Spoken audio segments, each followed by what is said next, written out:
Microsoft word টিউটোরিয়ালে আপনাদের সবাইকে স্বাগতম। তো আমরা আজকে যেটা শিখব সেটা হচ্ছে কি line spacing, shading and border.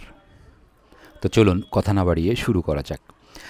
দেখুন, এখানে লাইন স্পেসিং করার জন্য অবশ্যই একাধিক লাইন সিলেক্ট থাকতে হবে।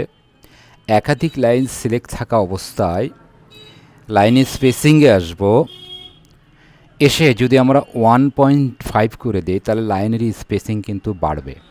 দেখুন, প্রত্যেকটা লাইনের গ্যাপ আছে, এই গ্যাপটা কিন্তু অনেকটা বেড়ে গেছে। তো লাইন স্পেসিং যদি আমরা রিমুভ করতে চাই, সেই ক্ষেত্রে আমাদের যেই লেখাতে লাইন স্পেসিং দেওয়া আছে সেটা সিলেকশন করতে হবে। করার পরে প্রথমে 1.0 করতে হবে, তারপরে এখান থেকে রিমুভ স্পেস, এখান থেকে এখানে ক্লিক করতে হবে। তাহলে যে স্পেসিংটা ছিল সেটা এখান থেকে রিমুভ হয়ে যাবে। আবার যদি আমরা কোনো লাইনে আমরা শেডিং দিতে চাই, শুধুমাত্র আমরা সেই লাইনটাতে জাস্ট ক্লিক করব, লাইনটাতে শুধুমাত্র আমরা ক্লিক করব। ক্লিক করার পরে আমরা এই শেডিংয়ে আসব। শেডিংয়ে এসে যে কালার আমাদের ভালো লাগে জাস্ট সেই কালারটাতে আমরা ক্লিক করব।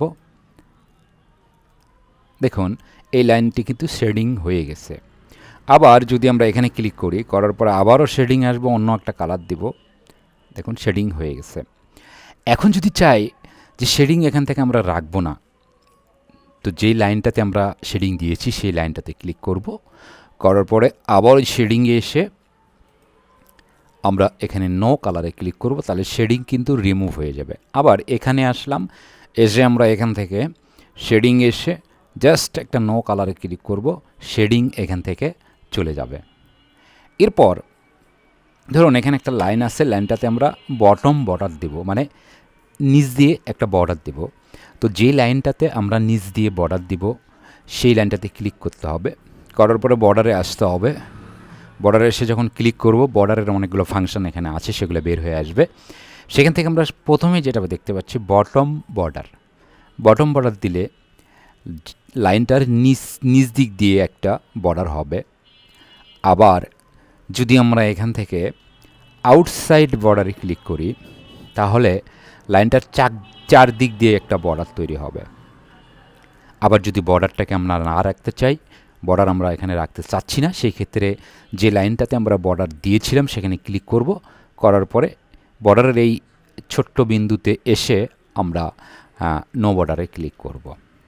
দেখুন, প্রত্যেকটারই কিন্তু একটা করে পাশে কিন্তু ছোট্ট একটা বিন্দুর মতো অ্যারো আছে। জাস্ট এখানে ক্লিক করলে অপশনগুলো বের হয়ে আসবে। এখানে ক্লিক করলে অপশনগুলো বের হয়ে আসবে। ডাইরেক্ট এখানে ক্লিক করলে কিন্তু হবে না। জাস্ট এই যে ছোট্ট অ্যারো আছে, বিন্দু আছে, বিন্দুর মতো অ্যারো আছে, এখানে ক্লিক করলেই কিন্তু অপশনগুলো বেরিয়ে আসবে। তো আশা রাখি বন্ধুরা লাইন স্পেসিং, শেডিং এবং বর্ডার আপনারা সুন্দরভাবে বুঝতে পেরেছেন। পরবর্তী টিউটোরিয়াল দেখার আমন্ত্রণ জানিয়ে আজকের মতো এখানেই শেষ করছি। যারা নতুন দেখছেন আমার চ্যানেলটি সাবস্ক্রাইব করবেন, পরবর্তী আপডেট পেতে অবশ্যই বেল আইকনে ক্লিক করবেন। ধন্যবাদ সবাইকে।